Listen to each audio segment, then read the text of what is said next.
Whoa, buddy. Put that thing back in its holster. We haven't gone anywhere. I don't understand. Check out the MichaelDukesShow.com for information on how to get access to the podcast. Welcome to the party, pal.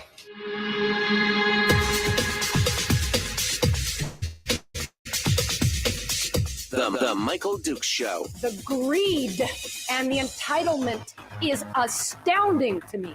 What more could you want from a low-budget radio program? This is a dumpster fire. That was just BS. It is time to get a new perspective. We know just what you need, and we've got just the cure. Open wide and prepare for a steaming hot cup of freedom. I just don't fathom it. The Michael Dukes Show, streaming live across the world. Live around the world on the internet at michaeldukeshow.com and across the state of Alaska on this your favorite radio station and or FM translator. Hello, my friends, and good morning to you. Welcome to Tuesday, this beautiful day that we get down into the weeds and get ready to talk about some of the deep dive issues that happen every week right here on the Michael Dukes Show.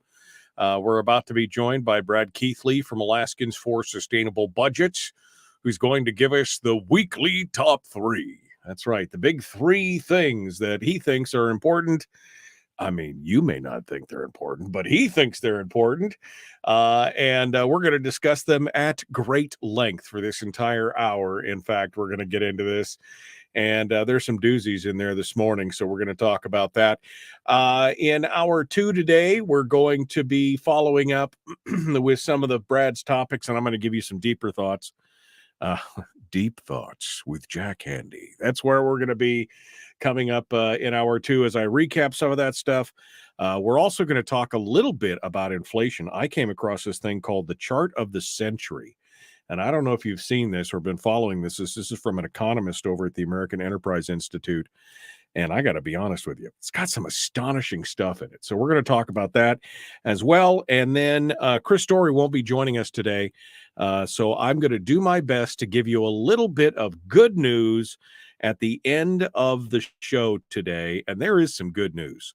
Nerds Unite. There is some cool, nerdy, good news that came out this week. In case you hadn't heard it, it is fantastic, and I can't wait to dive into that. All right, first things first. Let's just get to it. Let's just do our thing here and jump over to our weekly guest for the weekly top 3, the weekly man himself, weekly Brad Keithley. That I don't know if that's that. Anyway, good morning, my friend. How are you?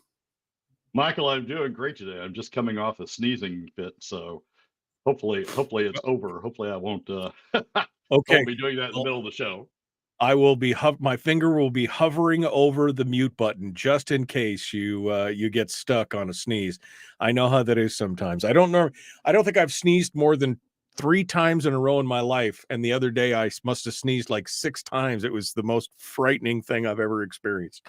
So anyway, we'll hover over the button here and see what's going on. Brad, some interesting stuff today. You've got some you've got some commentary, and I'm ready to talk about it. Let's start off with number 1. You said you have a question. It's the one question that Alaska legislative candidates just don't want you to ask them. So let's get started with that one, Brad.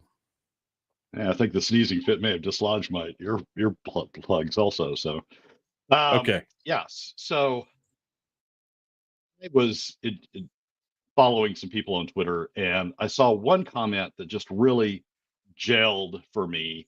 An issue that I talk about a lot, but has been bugging me again recently. It was a comment by Janice Park, who is running for state senate against James Kaufman. And the comment is, my opponent keeps saying we need better results before we fund essential services like public education. Funny how results don't show up without funding. Turns out you do need to invest in the things that matter. And we can, do a long discussion about K through 12 and funding K through 12 and and all that. But that's not what came to mind as I saw that. It was we need better results before we fund. This is Janice. We fund essential services like public education. Turns out you do need to invest in things that matter. Well, Janice Park isn't going to be part of the funding of anything. She's not going to be using her money. She's in the top 20%. She'll be in the top 20% if she's elected to the legislature. She's not going to be using her money to fund anything. What she's doing, what she's talking about, and what she admits to in the Alaska Beacon questions is she wants to use your money, middle and lower income Alaska families, use your money to fund her priorities. There's nothing we about this. The only we is she gets to decide if she's elected to the Senate. She gets to decide how she's going to spend your money. She's going to be insulated from that, paying a trivial share of her income through PFD cuts, through her share of PFD cuts to fund it. And as I thought about it, it's the one question that candidates don't want you to ask. Are you willing, you candidate X, are you willing to pay a share of the costs of what you're suggesting the legislature, the state should spend money on? And the answer, when I asked that, the few times I've asked that question, the candidate sort of goes, well, I am paying through PFD cuts. You're paying like 0.02% of your income through PFD cuts. But what you're asking middle income Alaska families to do is to pay more than 5%, toward the lower end, more than 8%, and you're asking the low 20% to pay more than 15% of their income. There's no we about this. It is you shoving the burden off on everybody else.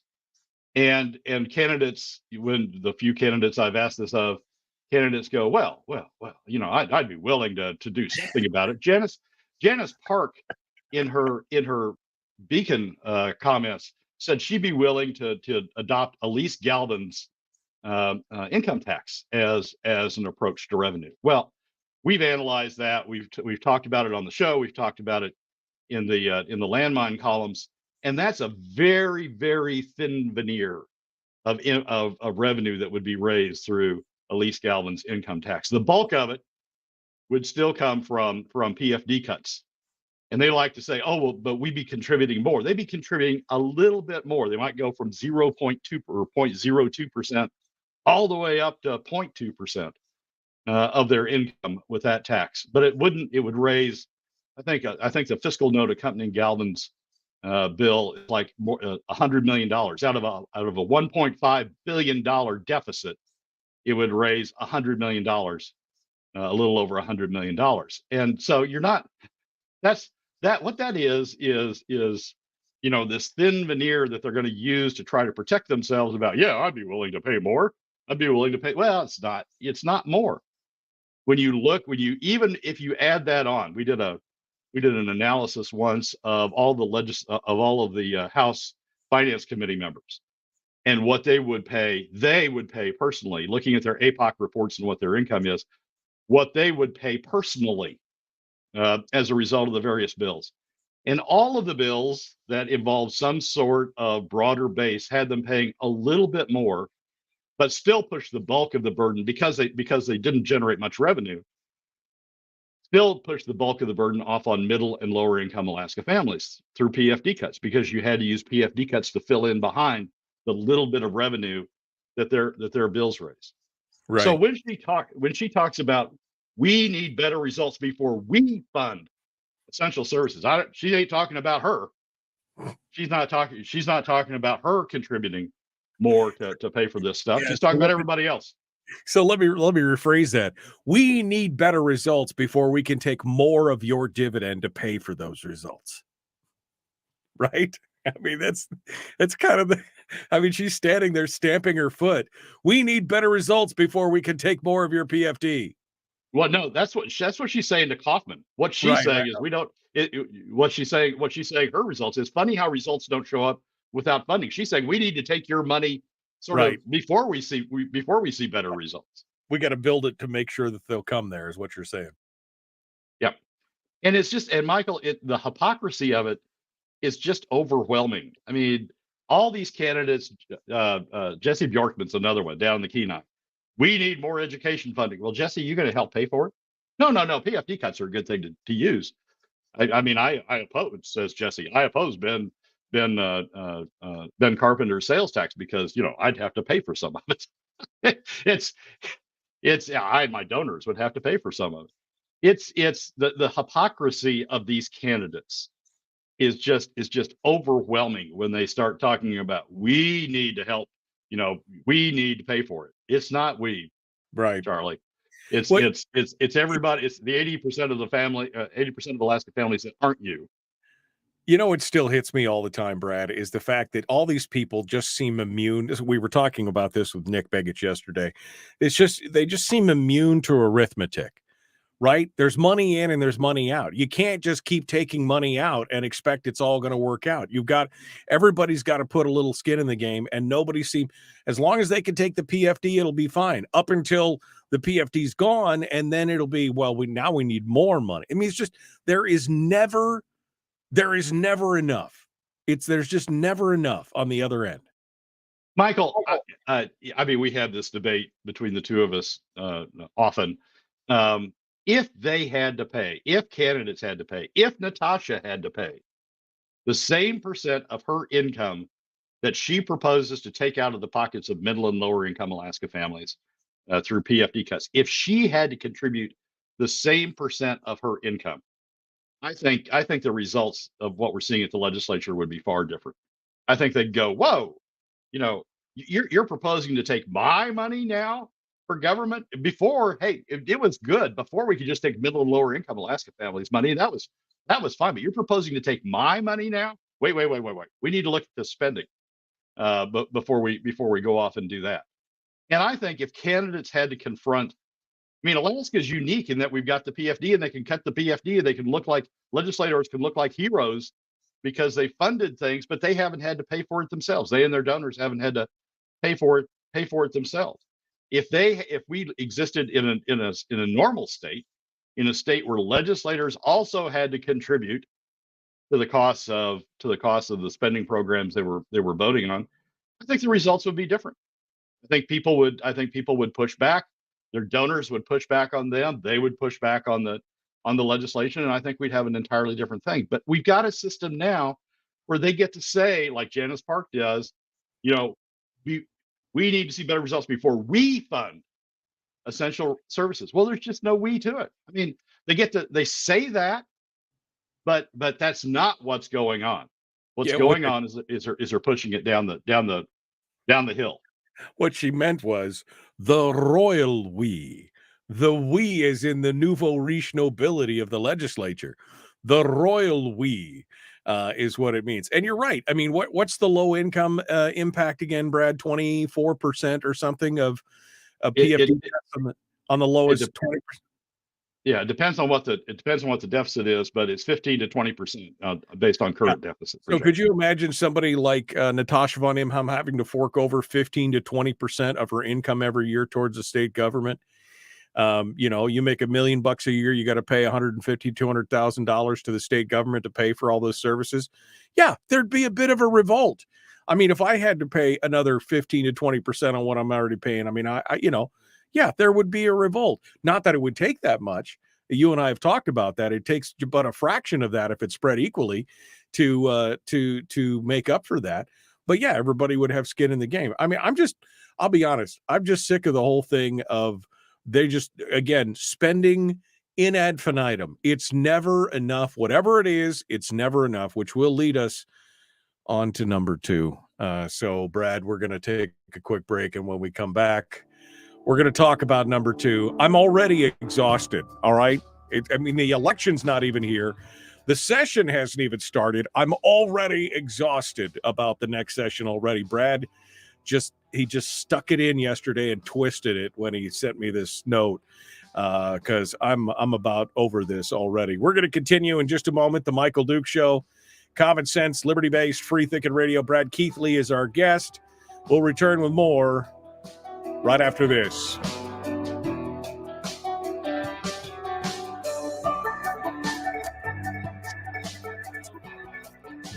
If you missed the show, you can listen to it on your time with Dukes On Demand.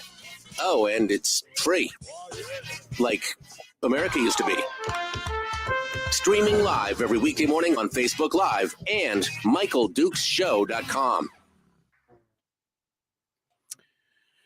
Okay, Brad Keithley. Yeah, welcome to the Octagon, says Brian. Yeah, no, that's exactly. I feel like I'm just like one too many hits with a snake. We're on Groundhog Day. This is going to be a repeat here as we go forward here, Brad. I'm not trying to argue with you, Brad. I just think it's hysterical that you're right, that this whole point of it really is the royal we, right? We know better than you poor peasants. We'll give you what you need and deserve when we decide to do it, even though it's your money that we're taking from mostly the poor peasants out there. We'll do it, and we will not part with a single farthing of our money. I just feel like that's the voice I hear in my head every time we start talking about this. It is. And Janice Park is right up there, is ranking right up there. In her use. I mean, she's trying to. Don't get me wrong. I'm not a big fan of Kaufman. He's also voted for PFD cuts to fund this stuff.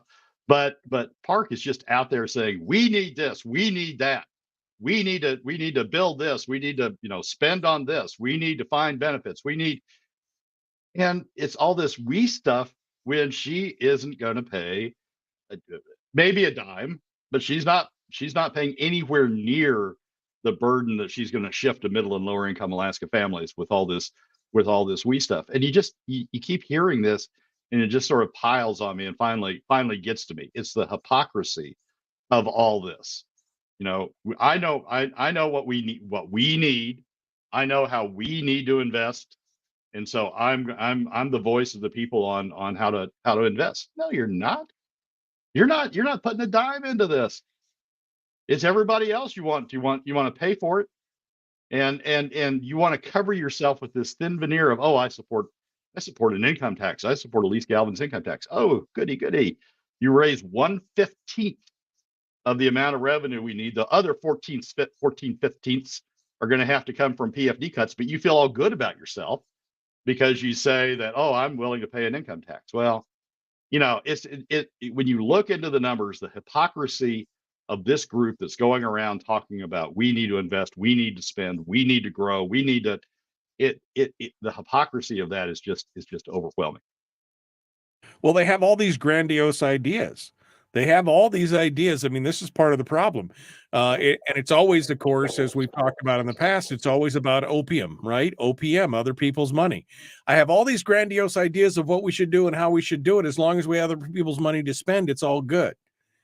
But we don't have a proportionate amount of skin in the game. And don't you dare ask us to put more skin in the game. In fact, everything you're talking about, having us put more skin in the game, is anathema to us. We don't believe in new taxes, but we'll just take the PFD. Yeah, the reaction of some to Ben's sales tax when he proposed it. Oh, sales tax, that's horrible. Turns out it's better than PFD cuts. I mean, anything that doesn't fit their preconceived notion. They don't do analysis, they don't do numbers, they don't look at charts, they don't do calculations. Anything that doesn't fit their preconceived analysis of what it is they think they need to be doing, it's just immediately disparaged. And then when they're finally called on it, like Janice Park, when they're finally called on it and said, okay, what are you going to do about this? I'll agree to an income tax that raises $100 billion out of a $1.5 billion deficit. Well, that's just a joke. I mean, you Right. look at the calculations of what that does to legislators, and it's like, adds a little bit, this much to their burden, and continues to shift the burden to middle and lower income Alaska families. It's like the difference between buying a burger and buying a brand new car, right? I can buy another burger versus the impact if somebody else is trying to buy a new car. I mean, that's just, that's the whole, when you look at it, that's the whole movement. And again, the bottom line of this whole thing is just this unquenchable thirst for more money, more programs, more things we need to do. As long as it's somebody else's money, Exactly. It's always more. MOAR, more. That's the key part. As long as it's somebody else's money. Yep. Exactly. Just like that. All right, we got to go. We're jumping back into it. Brad Keithley is our guest. Alaskans for Sustainable Budgets. The weekly top 3 continues. Oh, you're going to love number 2. Here we go. Jumping back into it right now. Let's do it. Brad Keithley joins us every week to discuss oil, gas, and the economic forecast of Alaska. It's the Michael Dukes Show. All right, Brad Keithley, Alaskans for Sustainable Budgets, joins us this morning as we continue on with the weekly top 3. We're on to number 2. Oh, Bradley.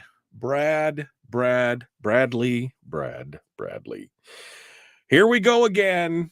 I don't even know what to say, but here we go again. You sent me this article, and I immediately threw something across the room. Because what does it say? What does it say, Brad? I'll just leave it to you. I can't even face it at this point.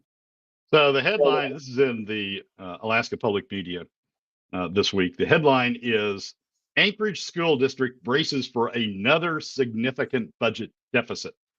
And it's talking about a presentation by the chief financial officer of the ASD to a late September meeting of the joint meeting of the Anchorage School Board and Anchorage Assembly, outlining ASD Chief Financial Officer Andy Ratliff said the deficit would likely be between, here we go, $64 and $84 million. Another deficit of $64 to $84 million. Not a very uplifting picture at this point, said Ratliff. And then here's the thing that really got me. Here's the paragraph. Ratliff said enrollment decline of about 5,000 students in Anchorage and unstable state funding have contributed to the deficit. The school board could vote to spend down available savings, shrinking the budget deficit by $20 million. If the district, quote, if the district had to rely on staff reductions alone to make up the shortfall, Ratliff said that a quarter of the district's workforce would be cut. That's the sentence that people are now going to go out and use to try to justify the $64 to $84 million, the state helping close the $64 to $84 million deficit. If we had to rely on staff reductions, that would be a quarter of the district's workforce would have to be cut. You remember in 2016 when Walker started to try to justify the PFD cuts, or started to justify the need for additional revenues, and what his talking points synthesized down to was how much of state government would have to be closed, how many people would have to be laid off, how much of a disruption that would occur if they tried to do it through staff cuts as opposed to reductions in spending in other areas or through more equitable revenues. Talked about how much reduction in workforce that'd have to be, and that was the sentence, the phrase, the comment that I heard over and over and over during that period. Oh, we'd have to close down, I don't know what it was, 50%, 75% of government. We'd have to lay off 75% of the employees if we tried to close it through spending cuts. And that's the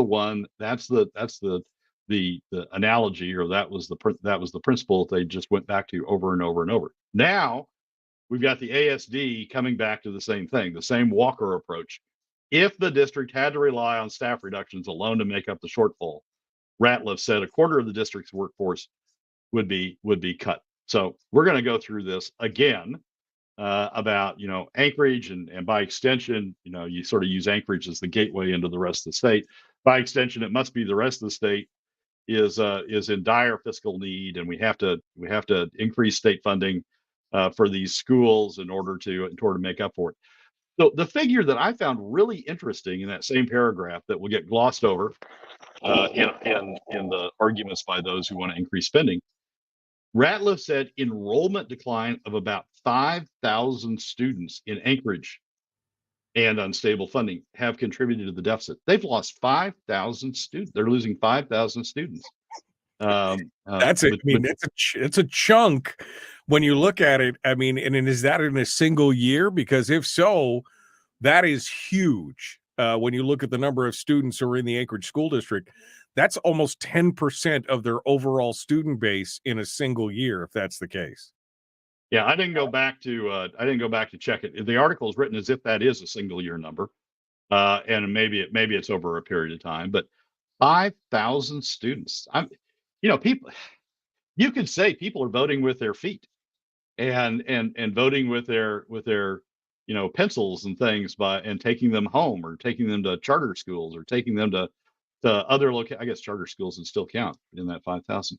Taking them in other places, or people are leaving, or kids, or parents aren't putting their kids into the school district. You could say that that people are voting with their feet. And why do you keep funding something? Why do you keep throwing more funds at it when they're losing students? That's a figure that I thought was really significant, and one that we ought to spend a whole lot more time looking into. But instead, what people will be talking about is the last figure in the paragraph. If the district had to rely on staff reductions alone to make up the shortfall, Ratliff said that a quarter of the district's workforce could be cut. So we're back at it. We're not even through this election cycle yet. We're not even through, people generally talking about K through 12 and the need to increase funding K through 12. ASD sticks it right in there, sticks a number right in there in the middle of the final weeks of the election, and said, "Oh, we're in dire straits. We're about to go downhill if we don't get additional funding." Right.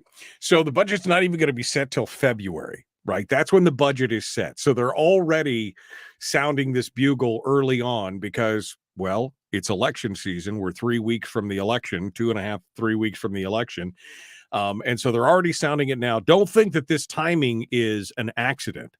And I will point out how much words matter, Brad, because you've already said this sentence 5 or 6 times, but let me just point out that it said, if the district had to rely on staff reductions alone to make up the shortfall. If they're playing out the worst case, if all we had to do was cut people, but they didn't talk about any of the other potential measures.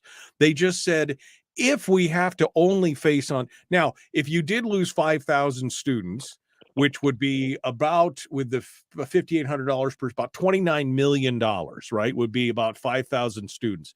If you did lose the 5,000 students, to me, that would mean that you would be able to reduce your workforce to a commensurate amount, because now you're serving less students. So, hey, things have got to shrink, right? That's what's going to happen. But they still have the hold harmless. They still have some other things that are going on here. But remember, they can all come back and say later, well, I was truthful.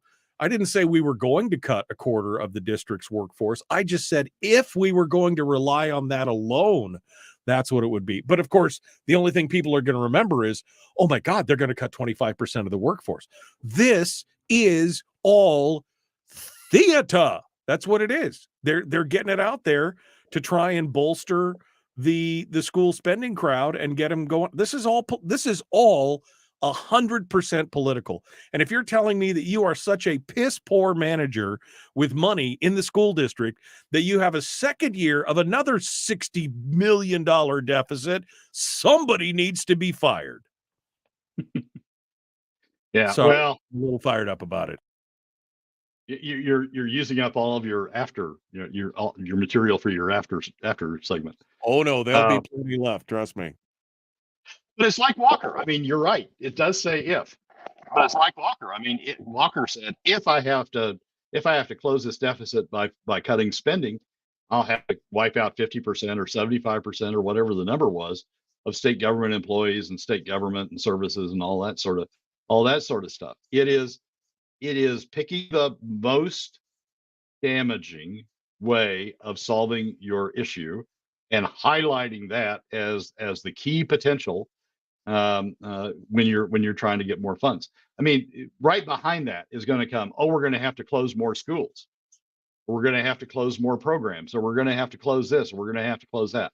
Whatever their polling is telling them will trigger the constituency most is what they'll be citing as the thing they're going to have to do if they don't get additional funding. So we're in for another round of this.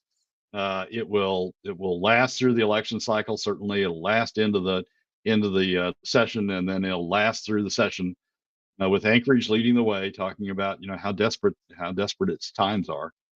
Having lost 5,000 students, having people voting with their feet to leave the district or not come into the district, or families not moving here and not coming into the district, having people voted with their feet saying, "Oh my, we need more money to cover this deficit that's created by people leaving us." That's in the utility world, you call that a death cycle. You're a death ring. It is Doom loop. The doom loop. More funding, lose people, more fun, less fun, lose people, and you just keep going. You keep going down, down, down. No, that's exactly what it is. It is a smaller, the pie gets smaller and smaller. And every time somebody leaves, you have to spread it out amongst fewer people, which again forces more people to leave, which again, yada, yada, yada. It just continues. And that's where we're at right now. I mean, if it is 5,000 in a single year, which, I mean, if that should have been, if that was the case, that should have been the key focus of the whole story. Why are we losing 5,000 students out of a district of, I think it's 55 or 58,000 students, 60,000 students? Why are we losing that many students in a single year if that's the case? But that didn't even become the question. The question becomes a sob story of we can't do it. And he does mention early on, Ratcliffe's projections come early in the budgeting process. The school board won't vote to approve the district's budget till the end of February. They've got 5 months to figure something out. They had $100 million deficit last year. Now they still have a $65 million deficit this year. Somebody is not doing their job if that's the case. Well, they have 5 months really to hone in on their message, Michael. It's not going to be 5 months to figure it out. You're giving the school board too much credit. It's going to be 5 months to hone in on the message that hits legislators most. So people like Janice Park can talk about, we need to increase funding. No we about it. It's all middle and lower income Alaska families. You're going to be exempt from it, but we need to increase funding in order to do this. That's the 5 months is going to be spent honing the message, honing the strategy for how they turn up the tears and how they turn up the emotions to the point where they get the funding. And that's how the 5 months will be spent. It's not going to be spent in responsibly trying to manage like a business would, responsibly trying to manage the loss of customers, the loss of clients, and responding to that with budget reorientation. It's going to be 5 months of, don't pay any attention to the 5,000. Pay attention to the fact we need more funds, or we're going to have to cut employees. That's what the 5 months is going to be spent on. And how much of this, again, continues to be budgeting by crisis, right? So again, last year, it's reported in this article, $100 million deficit. This year, $65 to $85 million deficit. They continue to just bet on the if come. It's just like, we're going to build a whole budget based around, well, we don't know, but we'll make it large enough that the state has to continue to bail us out no matter what. We'll have no fiscal discipline. We're not going to consolidate. I mean, we're not going to pull down. They talked about closing a bunch of schools last year. They didn't close one. They took one and they converted it into something else, which didn't even close the school, still costs them money. They're not closing any of the schools. It's like they're just resistant to this whole thing and say, it's like the child, again, stamping their feet saying, I want mine. I want it now. Give it to me. That's what they're saying. Yep. And 5,000, it doesn't really matter to me if it's 5,000 in 1 year or 5,000 over 2 years or 5,000 over 5 years, 1,000 a year. Doesn't really matter. You're losing customers. What business is going to sit there and go, oh, I'm losing customers, I need more money? They're going to go, I'm losing customers, I need to reorient things in order to keep my customer base. I need to bring people back in, attract them back in from wherever they've gone. I need to attract them from outside. And I need to reorient my business to do that. And I need to reorient my business to account for the fact that I've lost 5,000 customers. But this business is saying, I've lost 5,000 customers, I need more money. Right. You need to compensate me for having run off customers. Right. That's right. Somebody needs to pay me. I don't care who it is, but somebody needs to pay me because we've got to be held whole while the rest of the world falls apart around us and our customer base goes down. We need to be living the same lifestyle that we were living before. Doesn't matter if we've got a champagne taste and a beer budget. Doesn't matter anymore because we need that money. We still need to live the way that we were living. Nobody should get hurt. Everybody should be held harmless. Doesn't matter to us that the kids are gone. We still got people to pay. It's a complete divorcing from reality at that point. And it's we need more money, but we sure as hell don't want to pay for it. We want other people to pay for it by pushing it down through PFD cuts. It's the worst. It's the worst possible combination. Increased spending for losing customers. We need more money because we're losing customers, but we don't want to pay for it. So we need to pull money from middle and lower income Alaska families in order to pay for us. So we continue to keep our salaries and continue to keep our raises. Number 3 is going to blow your mind. Brad and I are probably, I don't think we're going to argue about it, but I'm going to take a position that it's going to be interesting. We're going to talk about number 3. It's up directly ahead. It has to do with tax breaks. We're going to continue the Michael Duke Show, common sense, liberty-based, free thinking radio.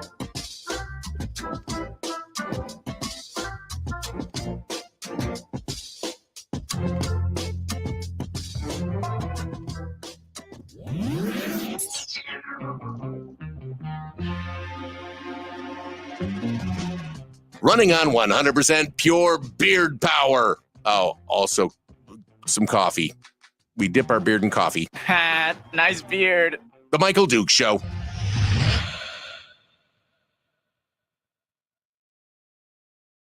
Okay, Brad Keithley, Alaskans for Sustainable Budgets. I mean, I'm just stuck on this 5,000 student number. I mean, if it did, and Donna clarified it for me because I always try and overestimate if I can't remember the exact number. She said the ASD is reporting that they had 43,000 students. So if it was a 5,000 student drop, that means they lost 12% of their student base. Like if it was in a year, that's huge because what it tells you is exactly what Brad said. People are voting with their feet, and it may not just be the school district. It may be the direction that the assembly is going and that the direction that the city overall is going. It could be the increased crime and the more shootings and the things. And then, I mean, it could be a lot of combination of factors, but it shows that people are leaving one way or the other. But 5,000 students out of a 43, 44,000, 45,000 student total is a huge number, and they're not addressing that. It all becomes about the funding, and that loss they're not talking about. Brad. Yeah, well, yeah, and Janice Park does talk about it. She says we need more money, we need more programs, we need more spending, we need more of this and more of that in order to compensate the teachers, keep the programs going. She doesn't talk about kids. I mean, Janice Park hasn't been talking about the student loss and reattracting students, but let's say that's included. But the hypocrisy of it is then she says, and that more needs to come from middle and lower income Alaska families through by funding it through PFD cuts, or maybe I'll contribute a little bit through Elise Galvin's income tax and claim then that I'm contributing to the problem when she's not. But you can't. I mean, it doesn't really matter to me what the cause is. Let's say it's the city. Let's say it's the policies of the city assembly. Let's say it's the taxes. Let's say whatever it is. You've lost 5,000 students. You've lost customers. And when you lose customers, you have to do things differently. You don't get to go out and say, "Oh, I lost customers. I need to make up for it by you giving me more money." You lost customers. You need to deal with the fact you lost customers, and you need to do something to at least stop the bleeding, if not rebuild that customer base. And I've never seen a business say I've lost customers. I've seen utilities try it, right? Utilities push people, have lost customers or lost sales. They say, I need more money because I lost sales. Utility commissions tend not to react to that very well. And we as citizens should not react very well to Anchorage saying, I've lost 5,000 students. You need to give me more money to make up for it. this is part of the problem, that again, the government faces, Brad, is that they don't respond well to market forces, right? If there's a drop in revenue, if there's a drop in student base, if there's a drop in anything like that, they don't react the way a normal business would. A normal business would tighten the belt, lay off people, consolidate facilities, shrink their real estate footprint. There'd be a variety of strategies that they'd use to try and reduce their overall costs to stay afloat and get things going on. But again, the government is so divorced from all of that, they immediately just say, well, we just need more. And there is no connectivity in those things of cause and effect. And that is, again, part of this huge problem. Yeah. And they devise strategies, government devises strategies to say, I've lost, to use the things that they should be doing to really argue for more money. Well, I guess I could close schools. I guess I could close buildings. And if you target the right buildings to get the right parents, the parents that are the donor class or the parents that are the loudest, you target that right, you can turn up the knob on people screaming for more money. Or, I guess I could cut salaries, or I could cut staff, or I could cut this, or I could cut, and then people start talking about jobs, and they start talking about the economic impact of losing those jobs, and it's all a diversion, right, away from the fact they lost 5,000 customers over whatever period of time they lost them over, to divert away from the fact they lost 5,000 customers. And government is Alaska government is uniquely situated to deal with that poorly, because they say, oh, we lost customers, we need more funding. And then legislators say, oh, I'm going to be a hero. I'm going to give them more funding and keep Johnny's school open, my donor's school open, or, keep all those people employed. I'm going to be a hero and do that. Guess what? I don't have to pay for it. Isn't that the fun part? I can be a hero, Andy Josephson. I can be a hero by continuing government spending. I don't have to pay for it because I can push all the costs down to middle and lower income Alaska families who I claim I'm representing. It's Alaska. Alaska is just perfectly set up for this sort of gamesmanship. Okay, well, we're going to continue. I'm going to lose my mind here in a second. And we're going to continue here. Brad's going to get himself squared away. We're going to jump into this. the Michael Duke show. His ears are falling off. It's the whole deal. You're good. At least I'm not sneezing. Yeah, exactly. Here we go.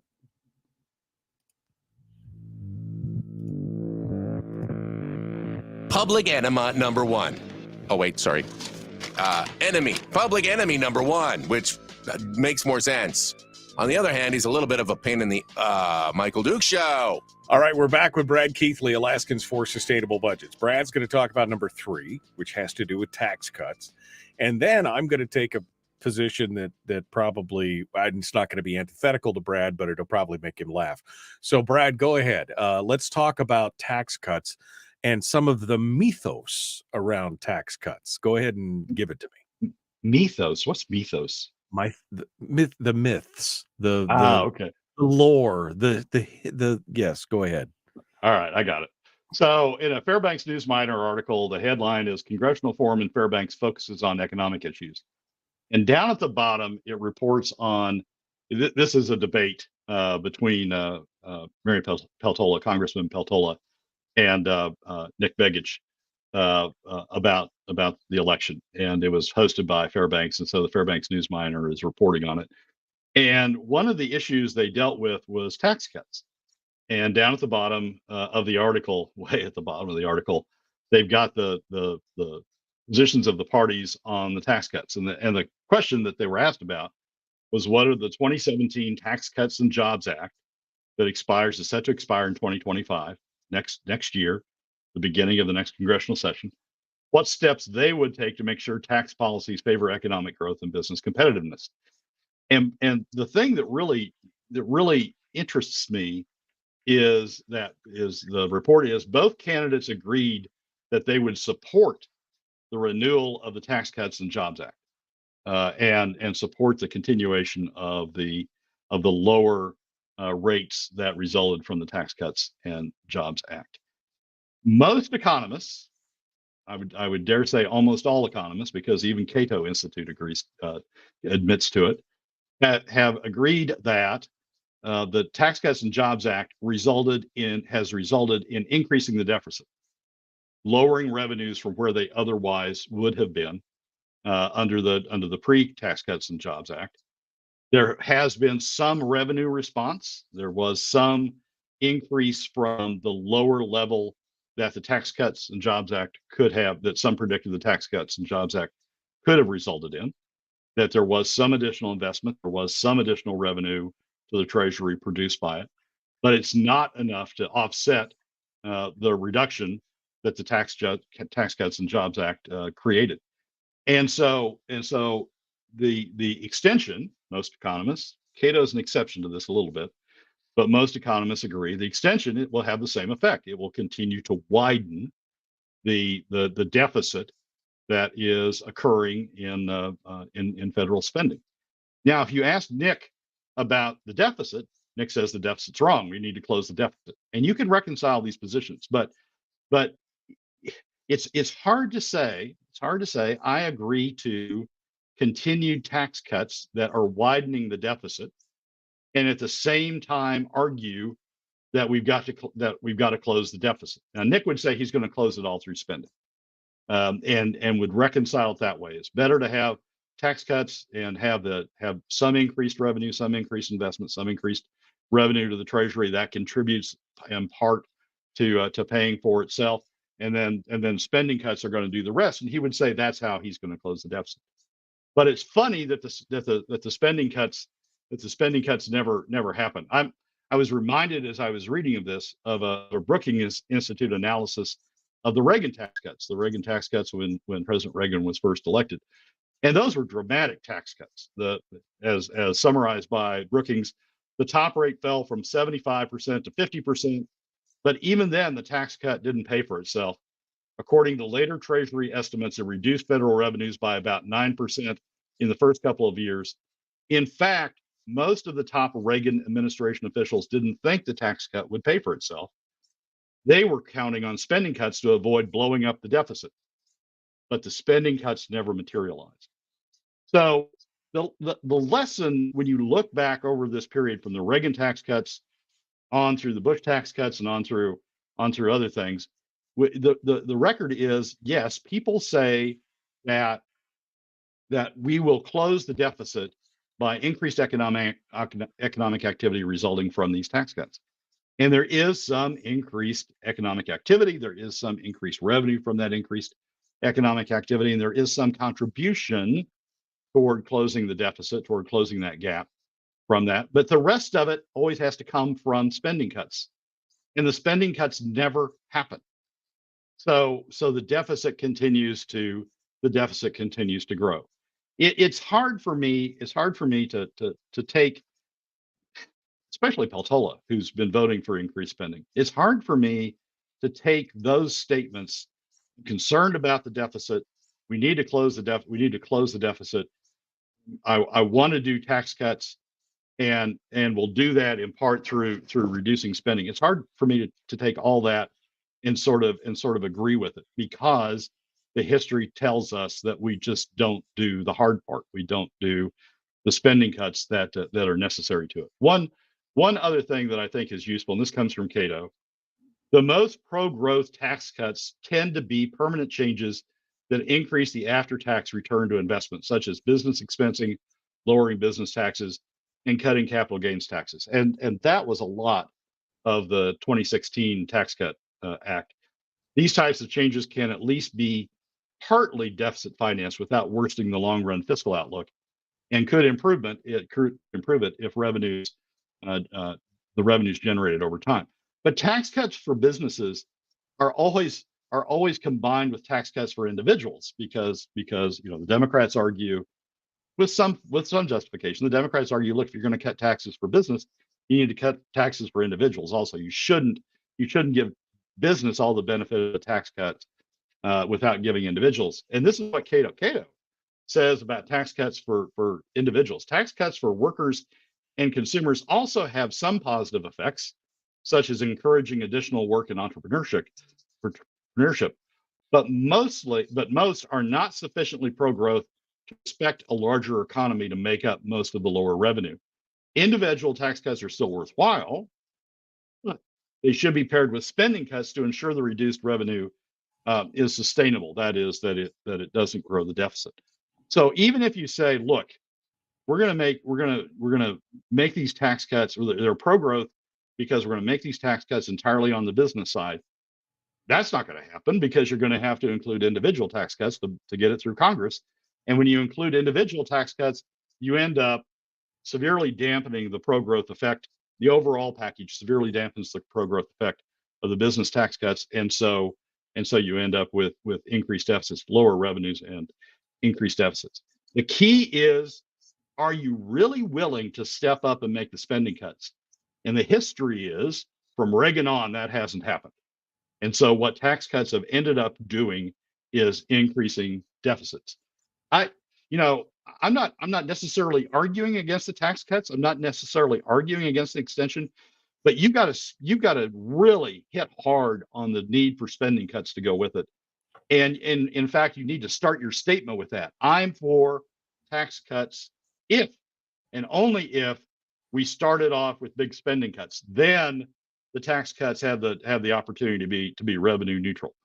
If you don't start your statement that way, you're really misleading people about what the effect of the tax cuts are going to be.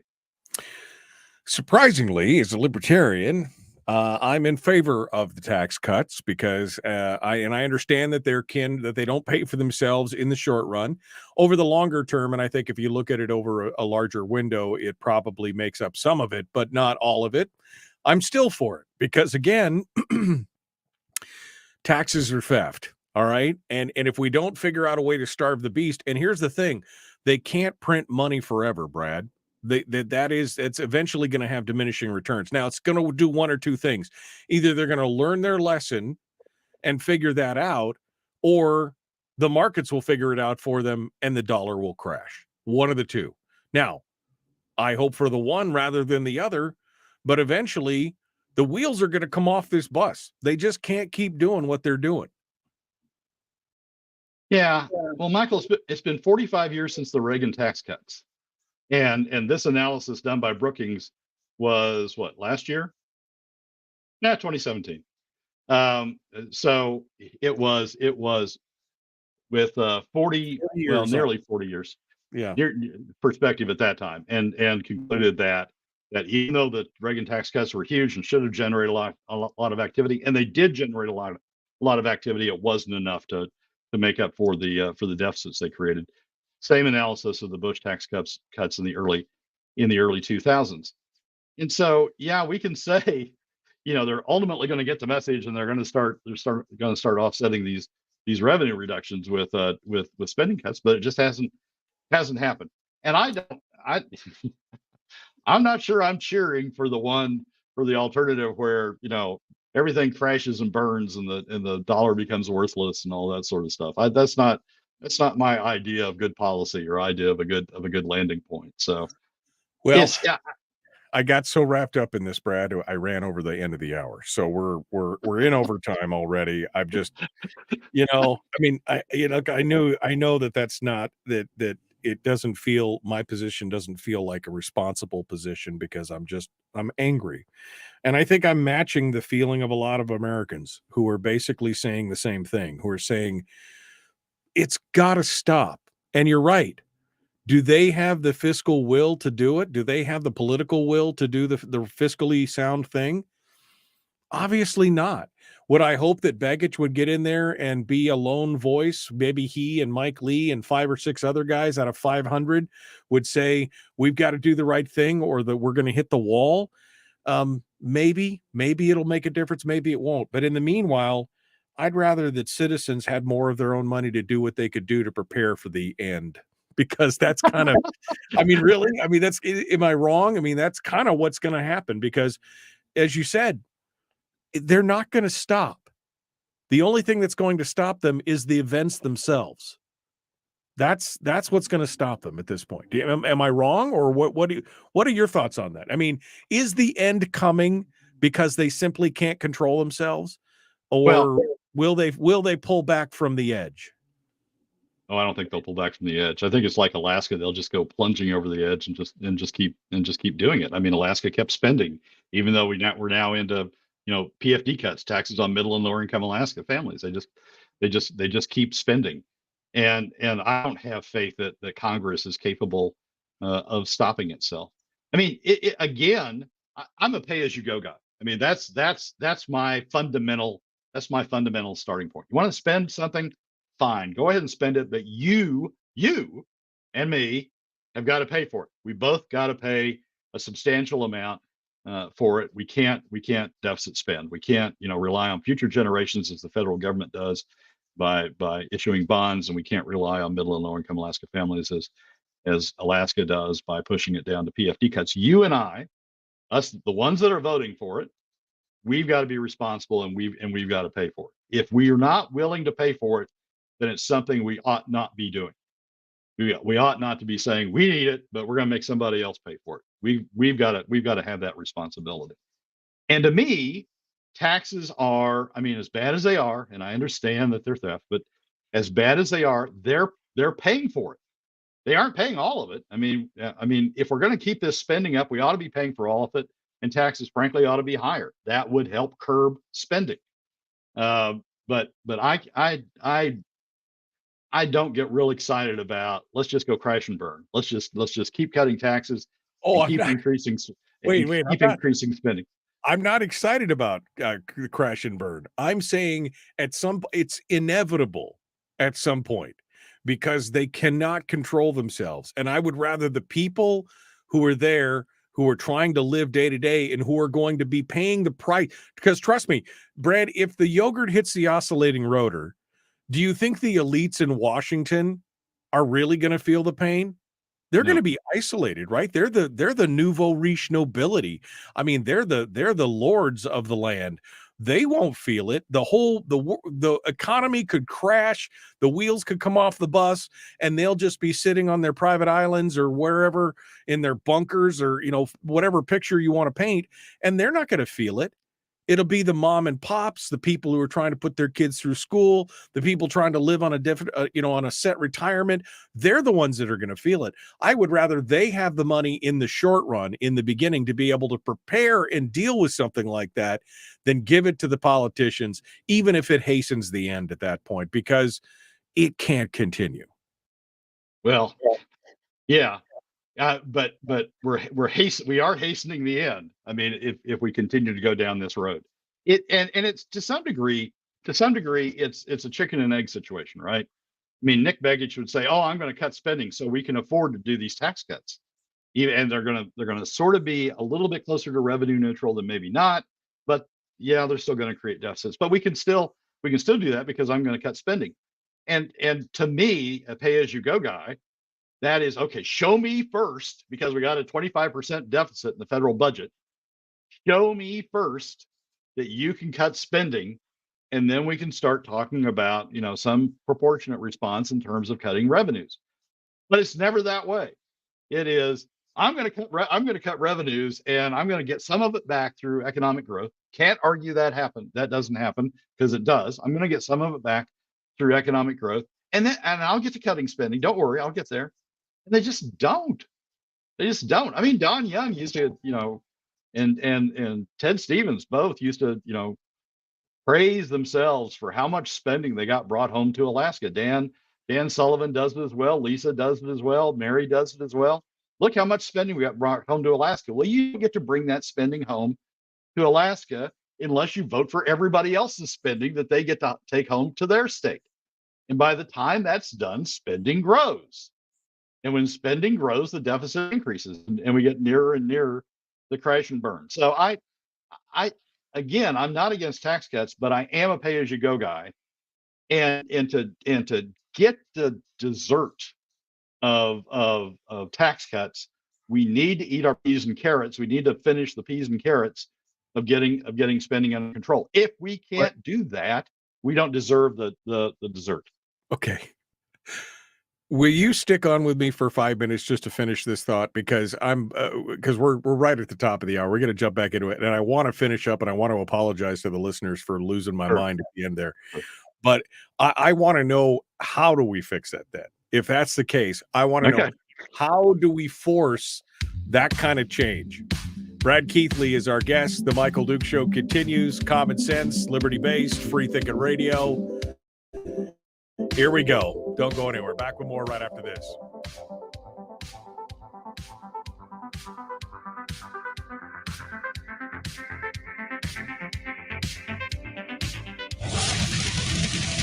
Whoa, buddy. Put that thing back in its holster. We haven't gone anywhere. I don't understand. Check out the MichaelDukesShow.com for information on how to get access to the podcast. Welcome to the party, pal.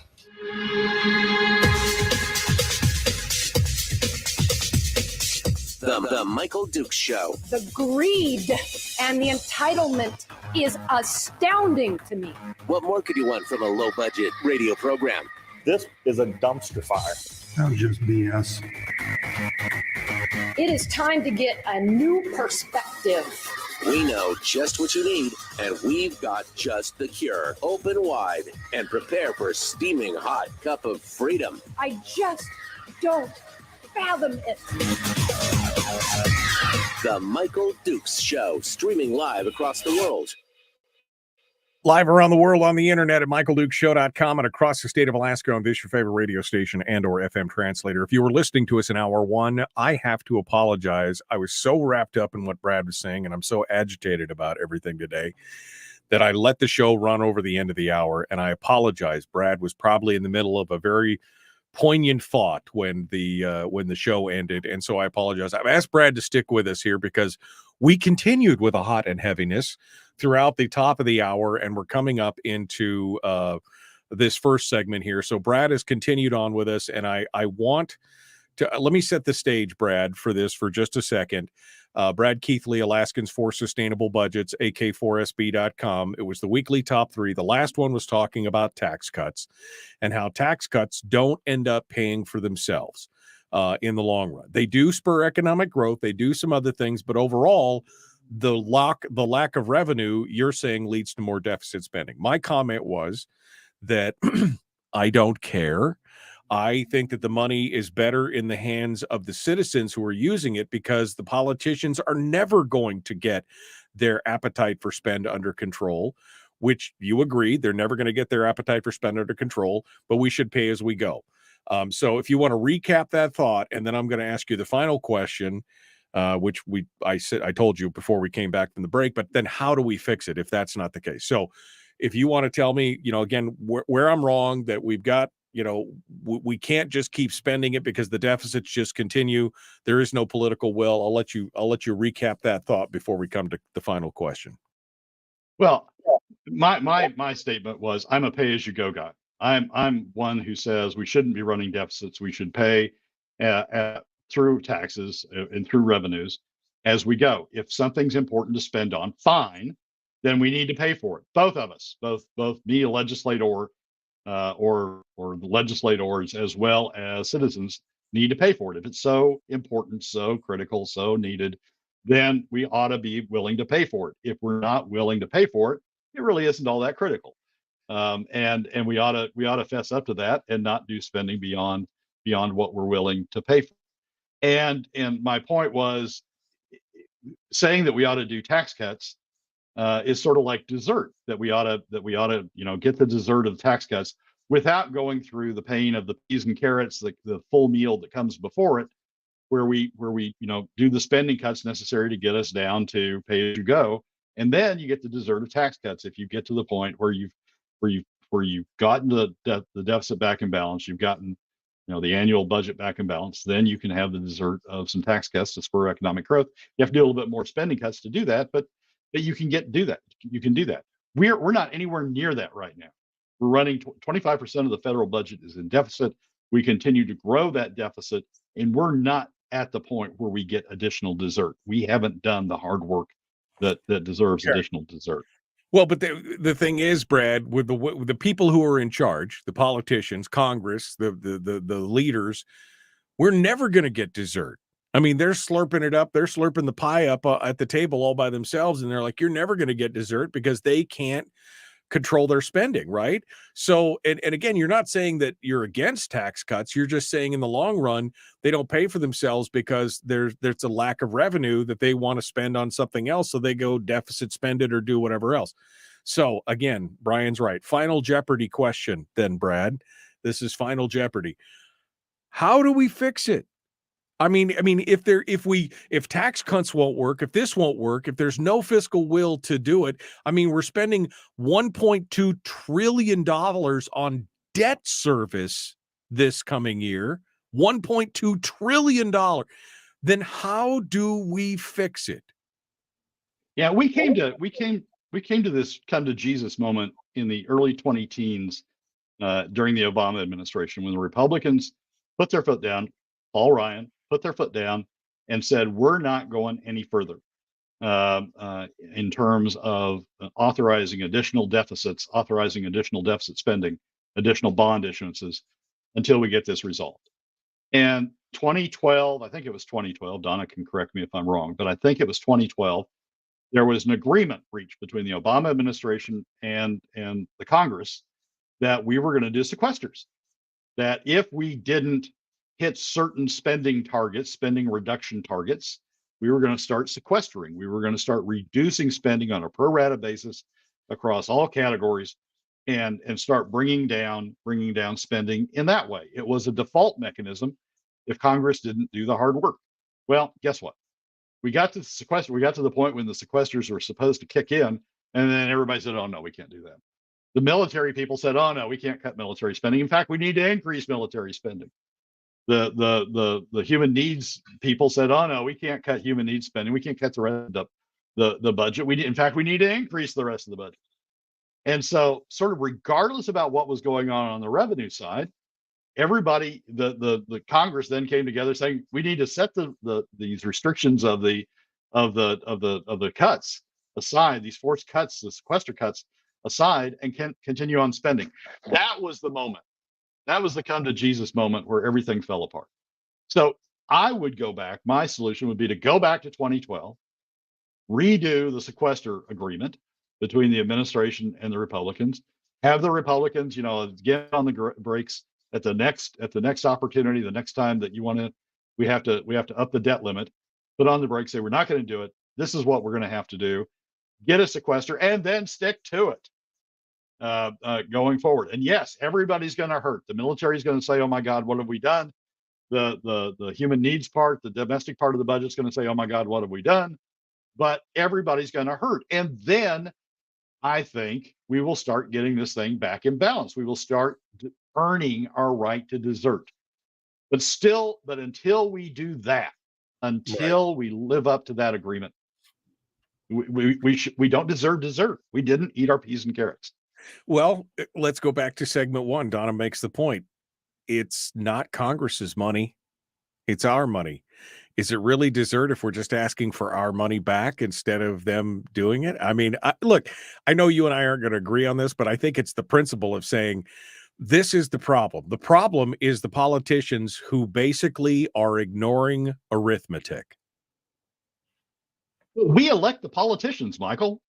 I mean, the politician will claim, and if we don't like them, throw them out.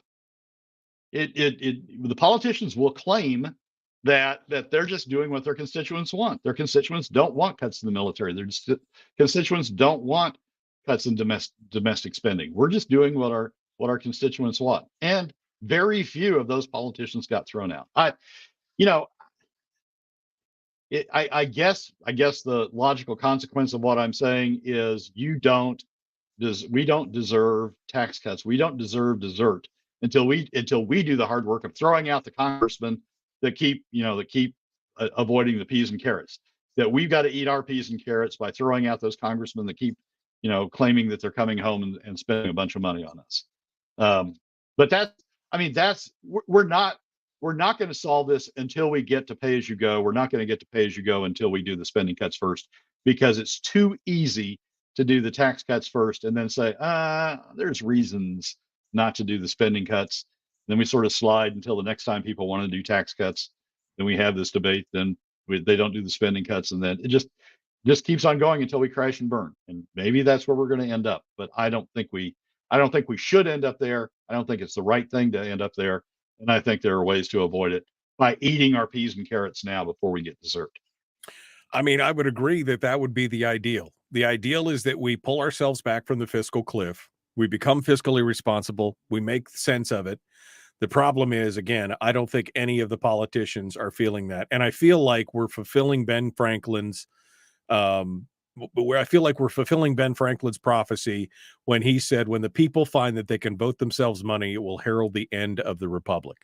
Because I think that's right where we're at. They've discovered they can buy votes, they can buy constituencies. Nobody wants to get hurt. You mentioned, health, health and social services. You mentioned military.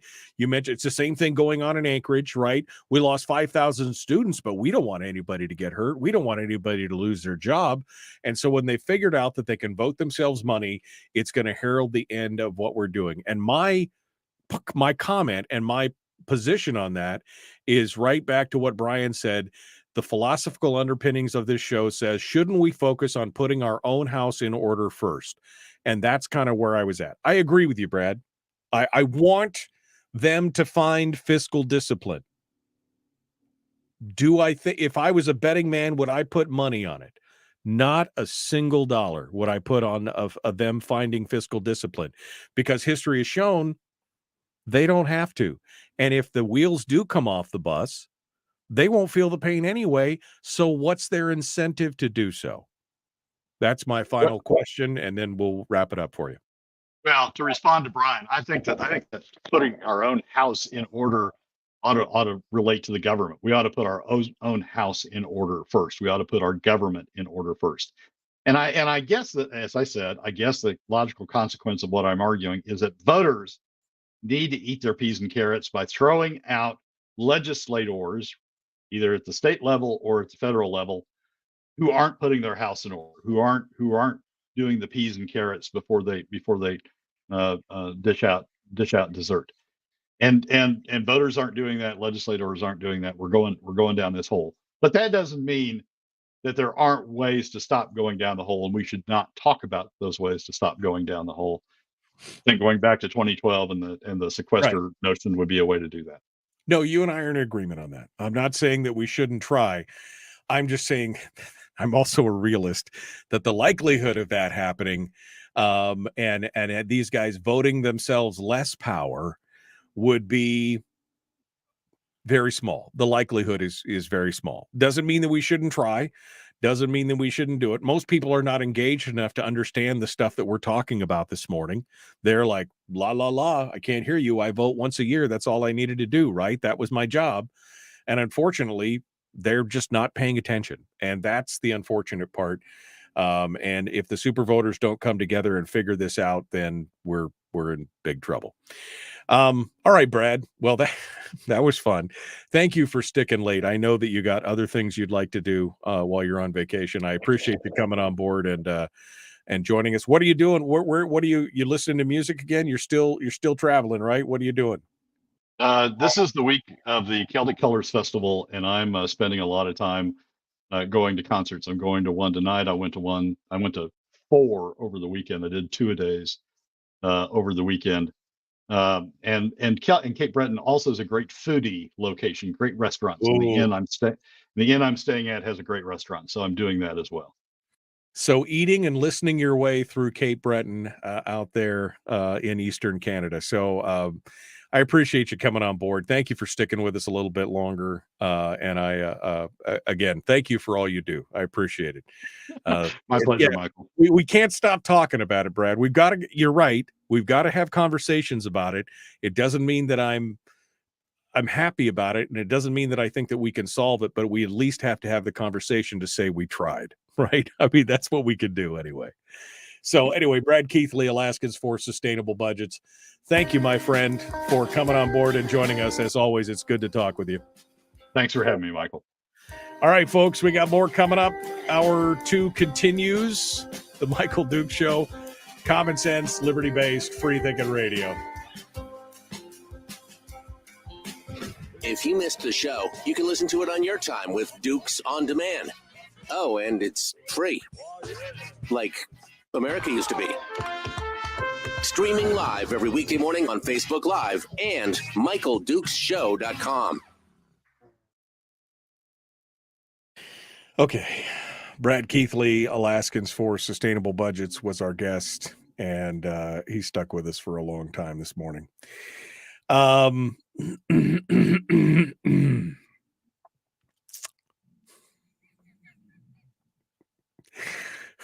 got thoughts. I have thoughts and things, and all right, we're gonna get into this here. Let me I'm closing some windows here to come back to where we need to be.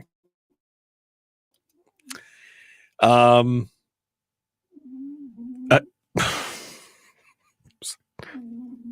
hear my dog down there? I don't know. You okay there, Bosco?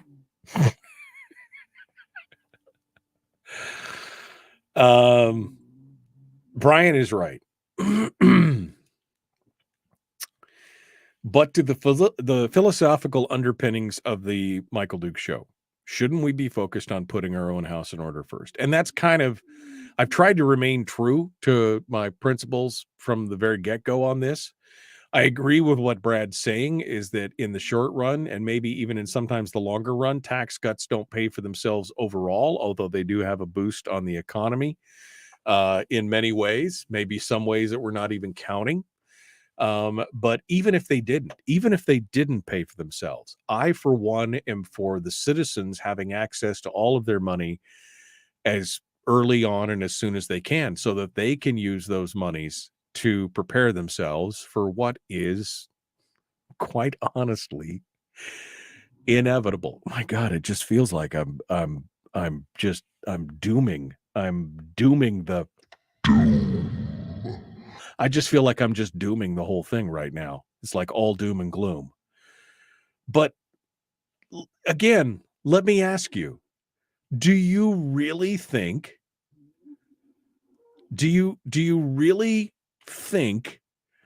that the politicians who are currently in office, with the exception of like I said, maybe 5 or 6 politicians out of all of the 500 plus people in Congress that are crying about, debt and deficit and all this other kind of stuff, do you really think the lunatics in the asylum will vote themselves more straitjackets? Do you really think that they will restrict their own power? Do you really think that they will restrict themselves the ability to get more voters and buy more voters with more free government lucre? Do you think that they'll slow down? I mean, I don't. I mean, I don't.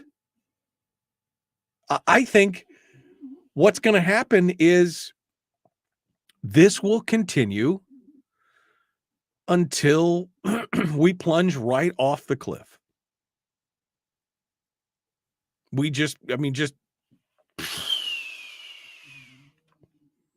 Right? Again, we can see the fiscal cliff. We know it's coming. Anybody with an ounce of intellectual honesty says, ooh, that's going to be, God, it's bad. And we could slow it down. We could stop it. We could maybe even reverse it right now. But we are rapidly approaching that point of no return where there's not enough track to slow down, and we are going over. Same thing's happening in the state.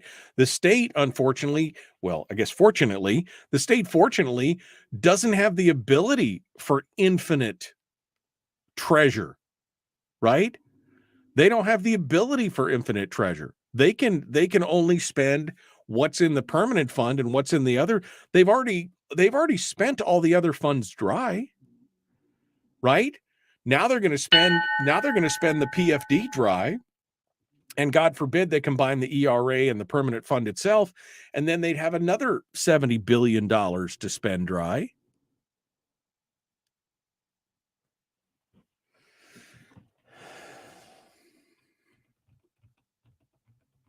My head is going to explode. Absolutely explode.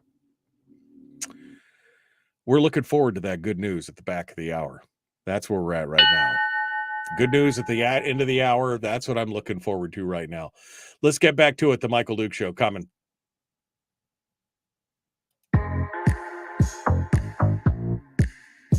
The Michael Duke Show. Not your daddy. Wait, sorry. Not your daddy? Ooh, not your daddy's talk radio. Huh. Whew. I was scared for a second. Thought we were going down. Here's Michael Dukes and the show.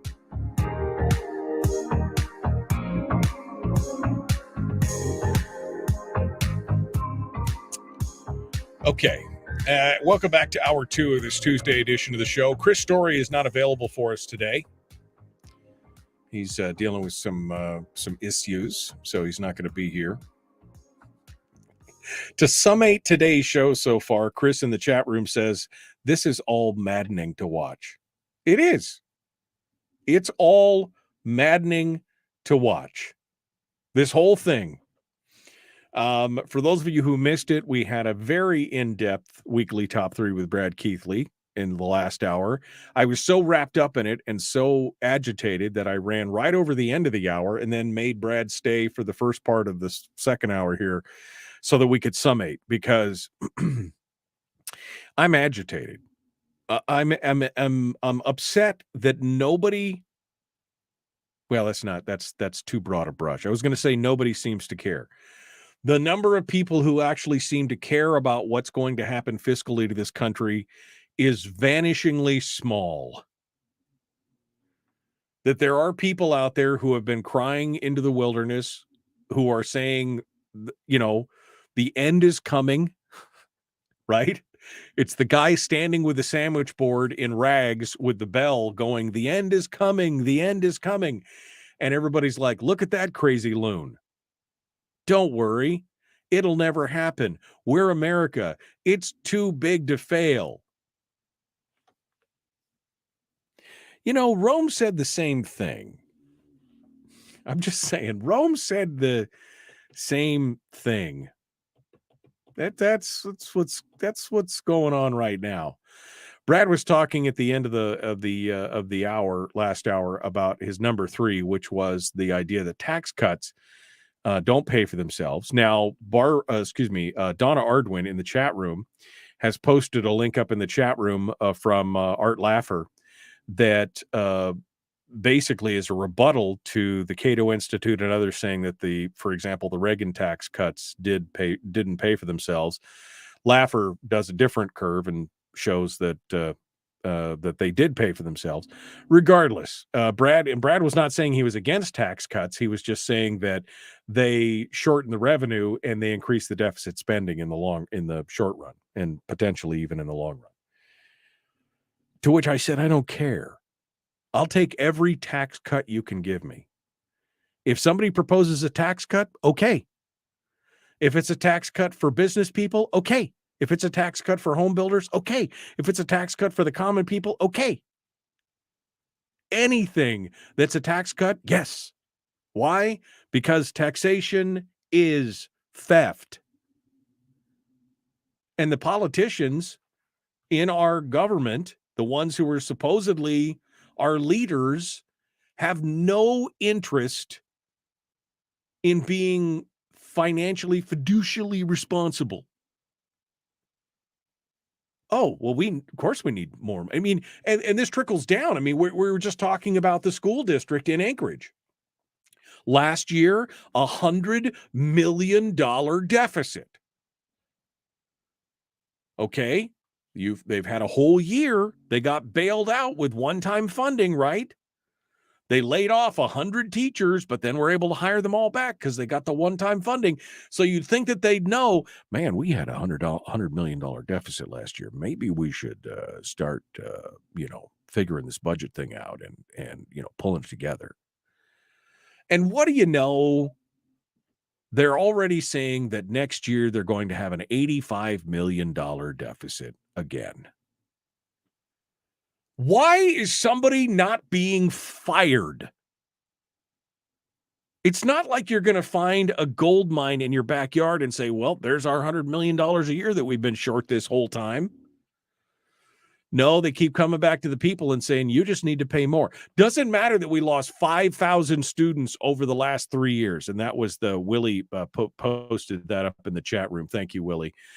That the 5,000 student number was from the last 3 years. They've lost 5,000 students over the last 3 years in the Anchorage School District, which again is about 12% of what they had on the books, because they had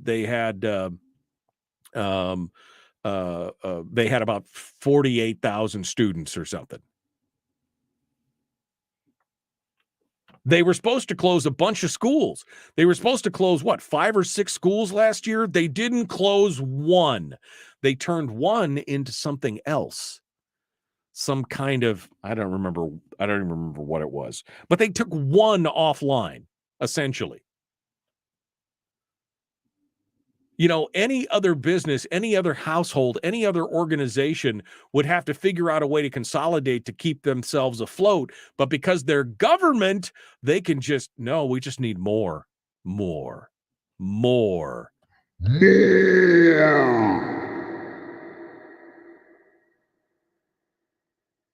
And we just go, okay.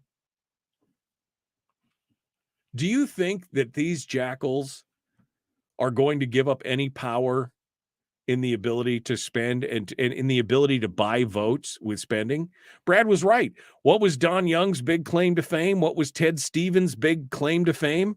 Look at all the money I brought home to you Alaskans. You should love me. You should vote for me again because look at all the bacon that I brought home to you. And every other politician in the country is doing the same thing. Every other Congress critter is doing the same thing. Even though, you know, the debt to GDP, we're now 122% of GDP is going towards debt. We went from $900 billion in debt service payments. That's just not paying the debt off. That's paying the interest on debt service, right? We went from $900 billion plus to over $1.2 trillion is the estimate for this year. The numbers are so big, I don't think people even I'm like, I remember when I was in junior high school, you know, deficits and debts and things. Well, we were talking about millions. When we started talking about billions, that was huge. Now billions are chump change, right? We never even talked about trillions of dollars. Back in the early 80s, we weren't talking about trillions of dollars. I mean, billions were big money. Today, billions are almost a rounding error. $1.8 trillion in deficit this last year alone. That's a trillion is 1,000 billion. A billion is 1,000 million. We have no concept of what this money, but what it does mean in the long run is we don't have the money, so we're just making it up out of thin air, and eventually that music is going to stop. And there's only one chair on the floor. Right? It's musical chairs with one freaking chair. Brad, I admire his hope that maybe we can vote people out or that we can get people in there who have more, my hope is that Mark Begich will join those, 5 or 6 other politicians in Congress who are out there saying, we can't keep doing this. Right? The Thomas Masseys and the Mike Lees who were like, we can't keep spending this money that we don't have because it'll eventually stop. We can't keep playing these shell games of writing ourselves checks into the future. right? Putting treasury notes, taking money out of one account and writing ourselves an IOU as a treasury bond that we will pay back eventually one day. That kind of shell game. I mean, that's paying a credit card with another credit card and then paying that one with a third credit card. I mean, that's where we're at right now. We're kiting checks to ourselves. For those of you who are too young to know what kiting checks means, it's just as I explained it.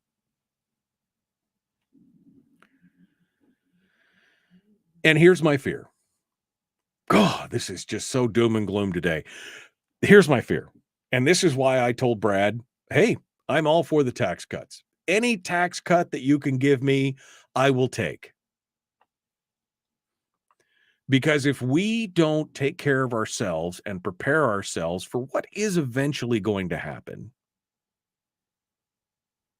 then we'll be the ones to blame. Because I'll tell you, if the dollar crashes, if the dollar stops being the world reserve currency, if there's a run on the bank, if there's a worldwide economic collapse because of the dollar, and I mean, you paint the doom and gloom scenario out there.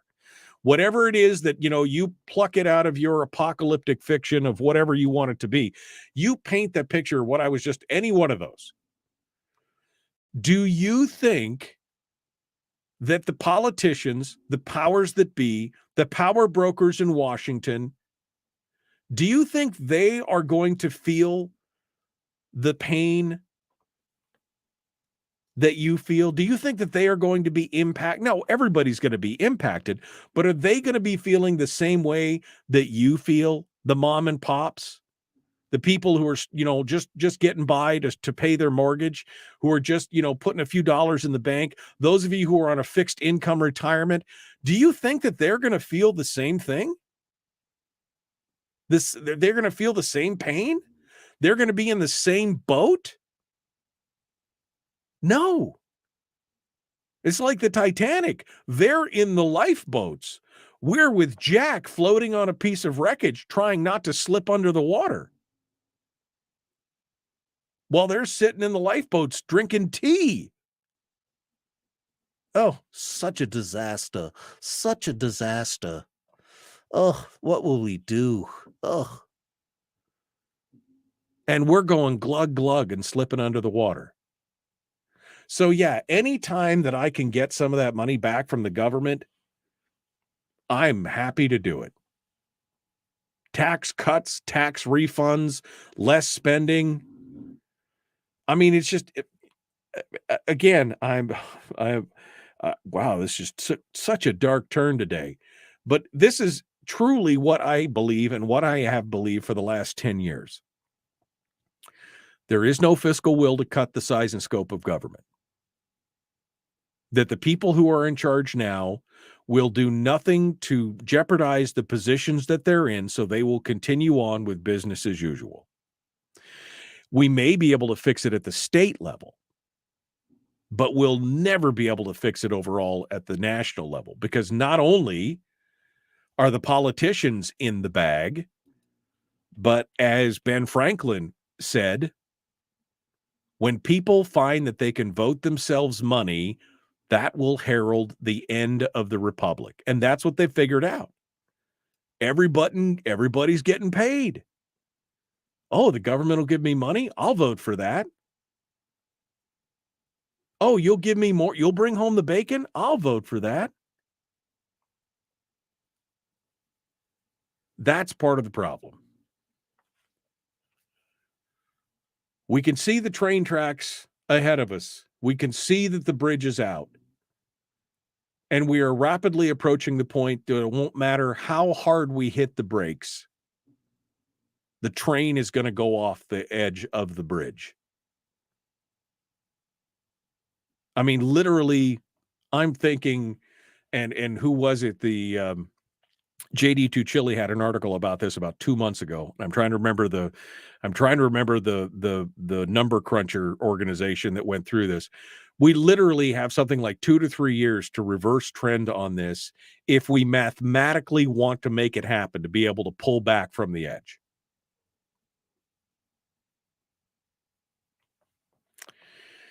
And I, for one, would rather be prepared for something bad and have it not happen than blithely just walk around with my fingers in my ears pretending nothing is going to happen and then to have to suffer the consequences. Wouldn't you?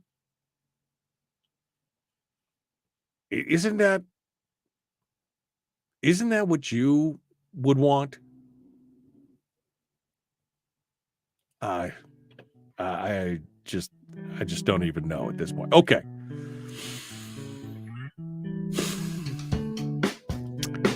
I got some good news stories. God, I need it right now. Where's Chris' story when you need it? I didn't even get into my discussion on the inflation numbers. We may have to do a whole show on this. We'll continue the Michael Duke Show. Common sense, liberty-based, free thinking radio. Back with more after this.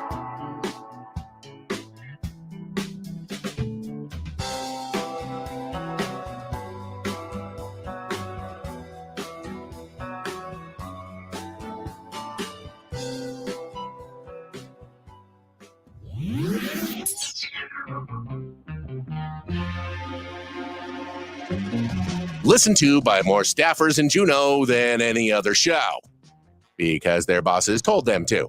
And after what they just heard, oh man, they're going to be pissed. You're a bad, bad man. The Michael Duke Show.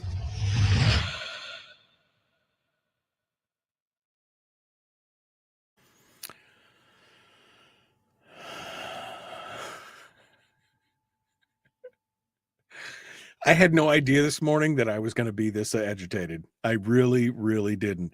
I knew that article from Brad was going to agitate me about the school board coming forward and saying that they were all ready, but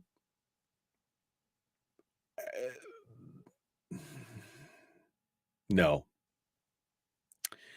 Hey, Michael, can we talk about Prop 1? We did talk about Prop 1. We've been talking about it this last week or so, on and off. I know that there's a new group that's out there talking about that. In fact, I think Tuckerman Babcock I saw his Facebook profile picture had changed. Barbara, if you know anybody that's in the No on Prop 1 group that you want, get them my info or get me their info, one of the two, and we'll get them on the program to talk about it.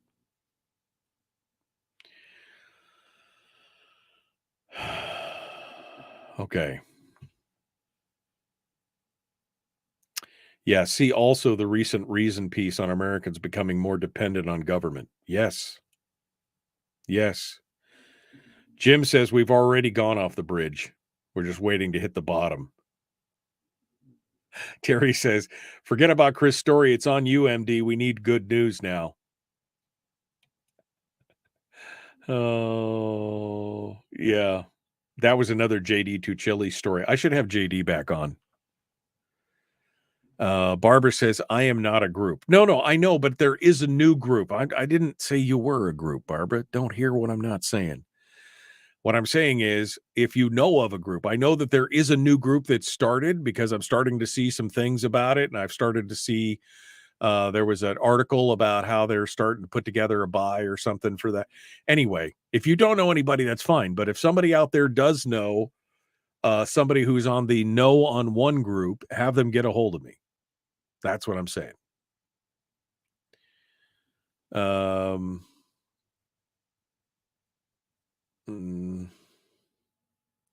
Money is one hell of a drug. Okay. All right.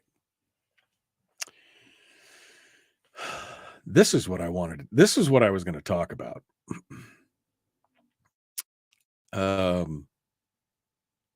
Have you seen this? This is called the chart of the century. And I may need to get Eric Boehm from Reason Magazine on to talk about this. He had an article in Reason yesterday, day before, talking about Trump's new proposed tariffs.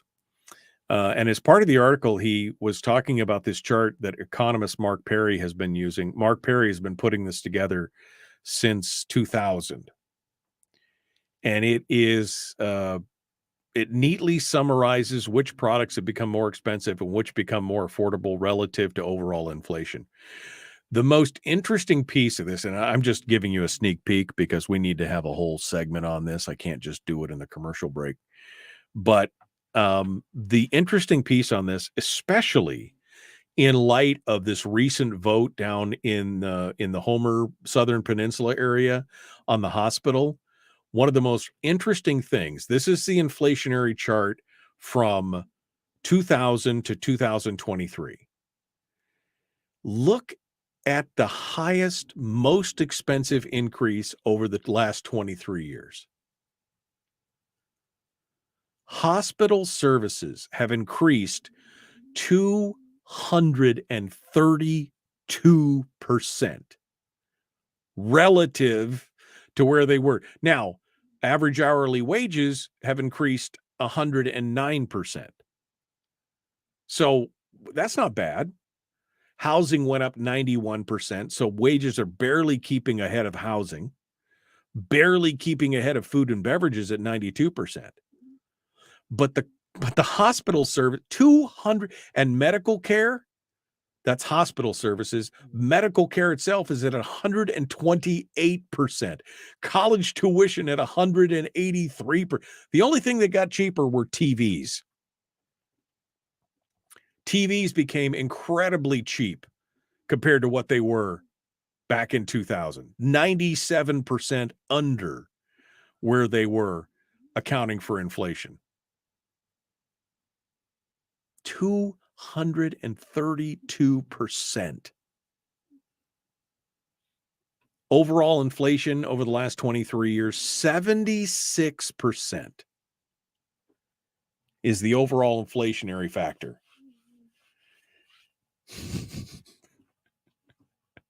So your $1,000 deal now costs you $1,750. There's a whole nother deal in that, isn't it? We're gonna have to have a whole nother show. All right. I'm going to try and get through these stories because these are pretty cool. And we'll continue. The Michael Duke Show, common sense, liberty-based, free-thinking radio. Like, share, subscribe, ring the bell. Let's do this thing. Here we go.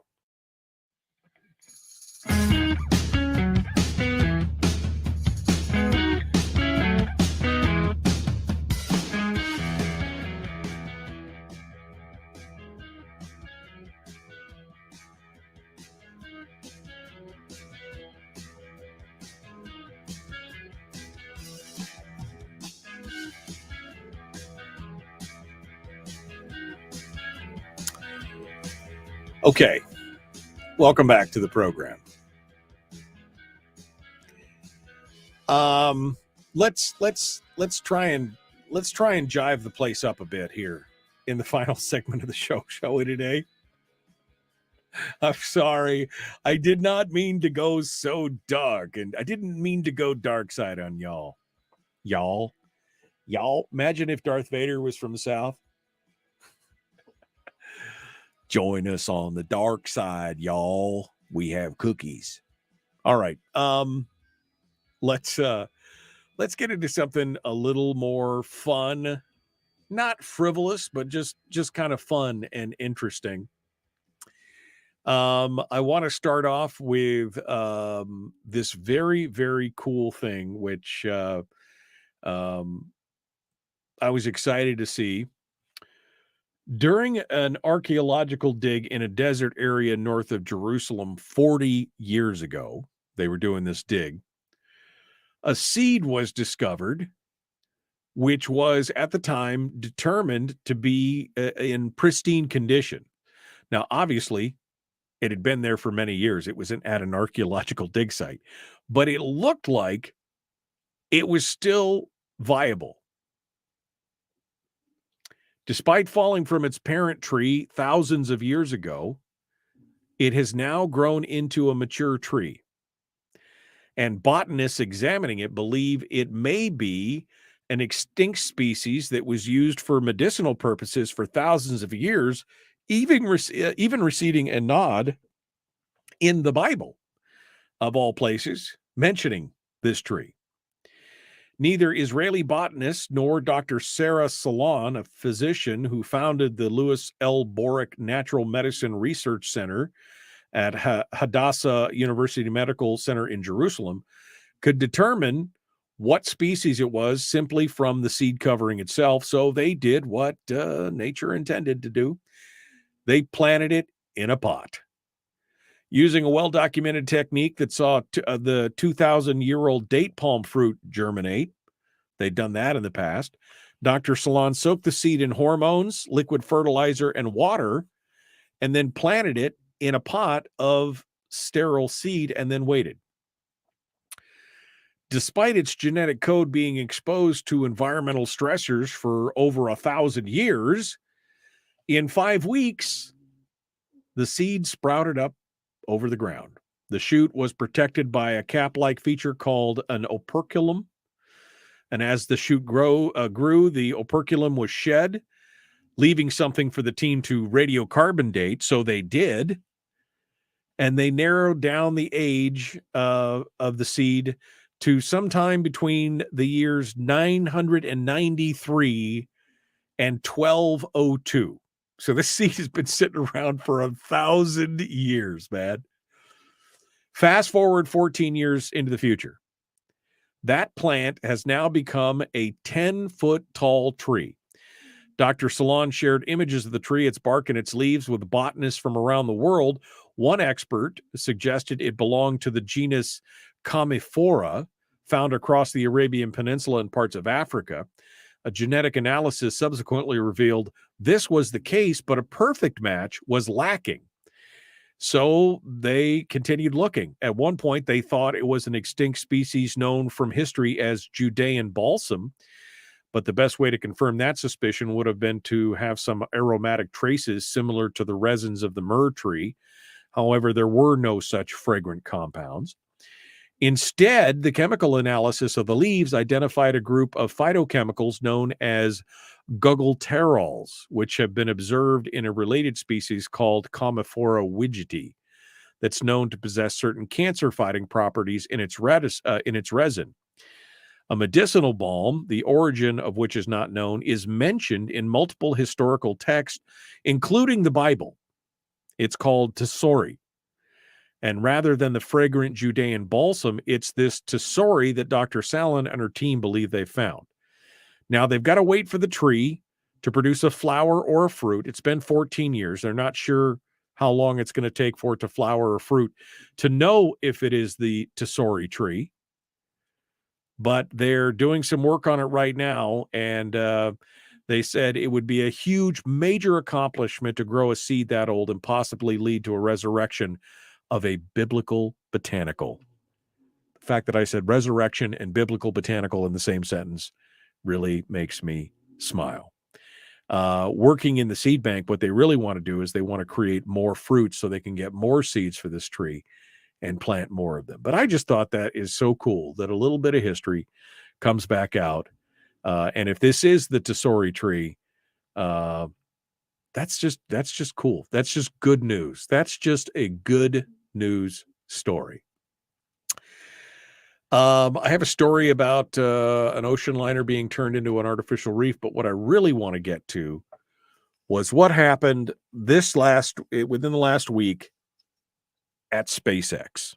Now, for those of you who've been following this show for a while, you know that I'm a bit of a nerd when it comes to space stuff. And Elon Musk, I admire him as a visionary and as a guy who just, won't quit. Well, SpaceX has done it again. The biggest and most powerful rocket ever built took to the skies, and this time it came back. Starship was launched. It's a 400-foot tall vehicle. It was the 5th time that it has ever been launched. This was 2 days ago. They sent it aloft from Starbase in South Texas on Sunday.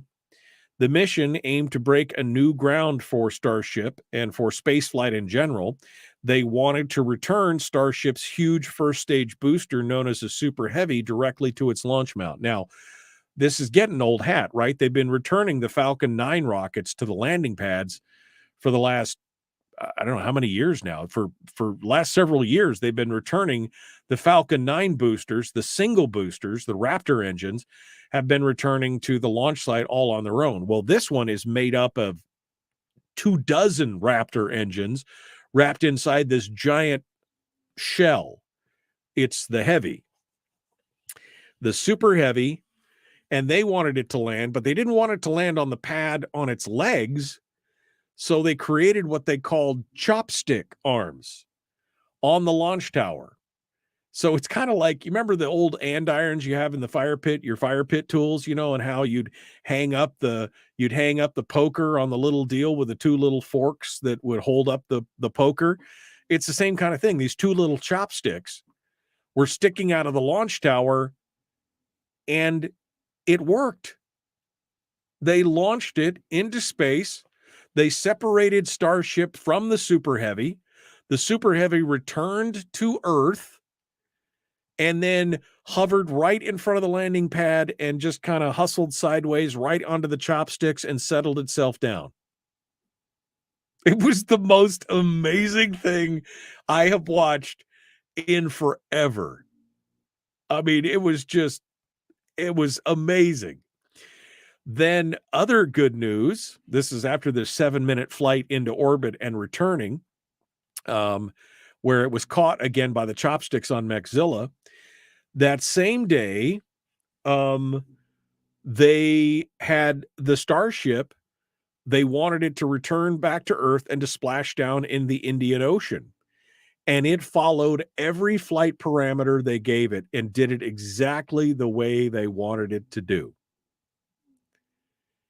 And it splashed down about 65 minutes after liftoff. Starship came back into the atmosphere, firing 3 of its 6 engines to hover over the ocean before tipping over and diving in. I mean, this is amazing. Now, NASA has already ordered 2 or 3 of the Starships for part of its lunar launch mission, where they want to go back to the moon and set up a moon base. And this is the first part of that. SpaceX is developing Starship to help humanity settle the moon and Mars, along with other exploration feats. It's designed to be fully and rapidly reusable, as evidenced by Super Heavy landing itself on the Maxilla Tower. NASA is a believer in the vehicle, selecting it to be the first crewed lander for its Artemis program of moon exploration. If everything goes according to plan, Starship will land NASA astronauts on Earth's nearest neighbor for the first time on the Artemis 3 mission, which is targeted to launch in September of 2026. This is stuff, folks, that was, science fiction became science fact on Sunday. That's the bottom line. That's some good news. That's some good news that we needed right there. Just want to throw that out there. All right. We'll see you guys tomorrow. Mike Shower will be joining us, working on another guest for hour 1. We'll return. The Michael Duke Show. Common sense, liberty-based, free-thinking radio.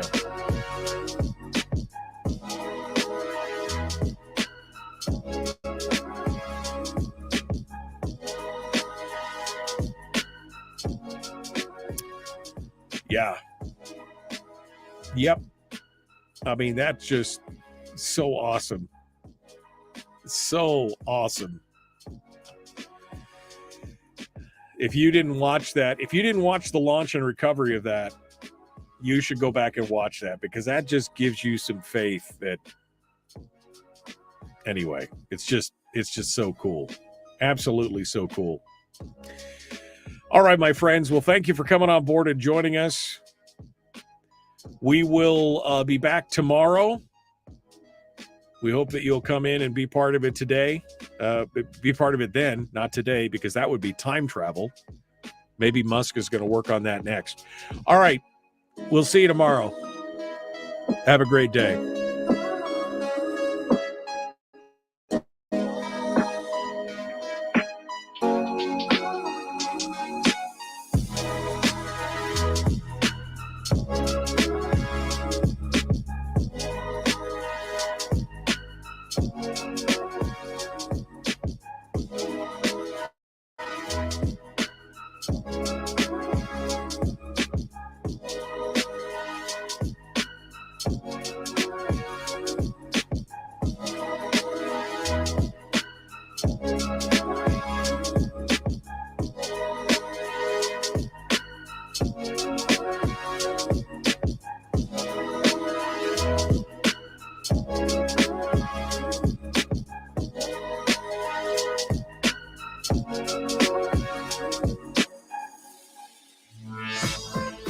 We've shed our terrestrial radio skin, and now we are slimy lizard internet people. It's the Michael Duke Show.